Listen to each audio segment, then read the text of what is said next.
They can really be in an impossible place, just leaning so steeply against the mountain. And this is it too. It's truly phenomenal. Then you have to imagine that you can just go explore the land like that.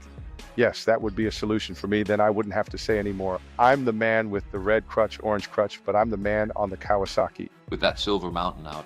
Yes, mountain goat. Yes, but completely with screen and everything and headlights and you name it all. However, nature is undoubtedly the most effective method. A mountain goat represents thousands of years of evolution, allowing it to navigate mountains through them and over them. They are capable of this, and we can certainly replicate this now. Indeed, Boston Robotics has demonstrated this every year. I'm unsure if you've ever watched a video from Boston Robotics, but from the past 25 years of progress in their appearance. Yes, fantastic. But when you see that first robot, it kind of falls over, doesn't do what it's supposed to, and then Yeah, a bit wobbly. now suddenly, just a double flip. Yes, okay, standing up. When we see people doing that, we think, wow, top sport, that should go to the Olympics, and now robots do it effortlessly. That's absurd. This is absurd. And of course, the energy supply always remains a little issue. I don't mean how long the Kawasaki can walk around, because I don't think it's desirable for you to really be in the middle of nowhere will you find yourself with a Kawasaki without hydrogen, because then it becomes quite an issue. Please pick me up. Yes, because hydrogen is not just pouring in water, it is refined hydrogen. Yes, you can get it in very few places. Mark Soons, we were just talking about that. Are you going to drive electric, go back to fuel, or switch to hydrogen? Well, near Eindhoven, where we both live, you have quite a few options. But yes, after that, you have to return to Eindhoven. And then your hydrogen is depleted. In 2009, I had an electric car. Yes, then I spent 3/4 of my time finding an electric charging point, but also lost 3/4 of my energy driving back home. Yes, that doesn't work. And hydrogen always remains challenging because you have an extremely high loss. Batteries only have a 20% loss, 15%, and they are becoming increasingly efficient.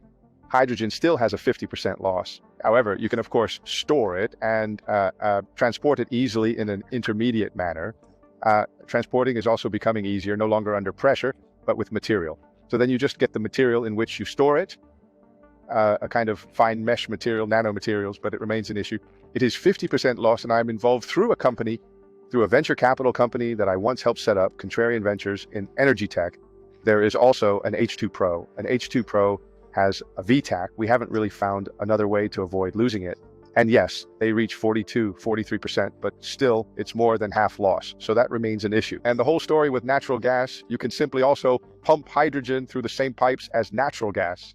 That's not going to work, is it, friend? That's very interesting because I spoke to an entrepreneur in Rotterdam who has his business opposite the steelworks in IJmuiden. And he makes pipes, he makes tubes for gases and all different materials. And of course, that requires special coatings and a special treatment to make the pipe for what needs to go through it. What I found remarkable, what he told me this week is, we want to expand. There is enormous growth for these kinds of materials. But in the Netherlands, that's just not possible. We have the space next to our building, we can double in size, we can get the permit, but we have to wait 10 years for our energy connection before there is enough energy for us to expand. They are going to other countries. And that might be a nice segue into what we are currently engaged in globally. Now, of course, it's reshoring. Where are we going to produce? If you don't provide the facilities to produce, where do we start then? Isn't it crazy to think that here, such a man, such an engineer who has really built a very beautiful company, does not get the opportunity to further develop here, but is actually forced to look at another country. And now that's South America, Africa, well, more South America, because at least there is more work ethic than in Africa, is the idea. Then you see the shift there, and it's absurd. I also came across an article about the number of Chinese manufacturers looking towards South America. Yes, you can just see it shifting and not at all what that politics has as a utopia. Oh, we're going back here again. To produce, well, that's just not happening. Yes, that is quite concerning. Yes, but if you just look at the deep level, that's also because they have made choices to do much more central generation and central distribution. All the experts say you have to go decentralized. You just have to do it at the neighborhood level. There's a wonderful interview about Elon Musk, how he set up Grok in 10 months with the data center in Memphis. Yes, how that guy thinks. Yes, I just find that remarkable for the first time. We need a factory hall first. Well, we found that we need 250 megawatts of capacity there. So we'll just put diesel generators there. Can't do anything about it, but it has to be done. Those 10,000 GPUs need cooling. We'll place them on the other side of the factory and put megawatt cooling there, and then we connect it. Of course, that won't work. So we'll have to add 500 megawatt batteries there, and then it works. And we also need to think decentrally in neighborhoods and cities. It doesn't make any sense, of course. Even in North Holland, we've recently moved to Flevoland. Yes, there are just waiting times for it. I want a charging station. Yes, that's not possible, sir. Sorry, that's not possible. But then I'm a manufacturer or a producer. Yes, that's not possible. Only in 10 years. I say, yes, that's completely impossible. That's absolute nonsense, but we just need to think decentrally. It's just a factory hall a few meters away. It simply has dozens of megawatts of solar panels on its roof. Yes, and then it feeds back into the central system, which goes back to Amsterdam. Crazy.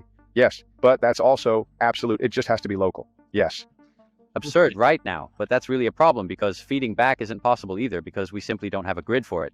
That's also a problem because we're literally being offered solar panel parks for take it over for €1 and you bear the cost further. Currently, that market is complete. While those solar panels, if you connect them to a local-to-local grid with a capacity value in between, you've just solved the problem. Only is there legislation? Yes, that's not allowed because you're not allowed to be a manufacturer of energy. Let's be honest, 70% of energy costs are taxes and distribution, but that eats away at it. Meanwhile, you have no choice. We really need to step on the gas there because otherwise we'll be left behind.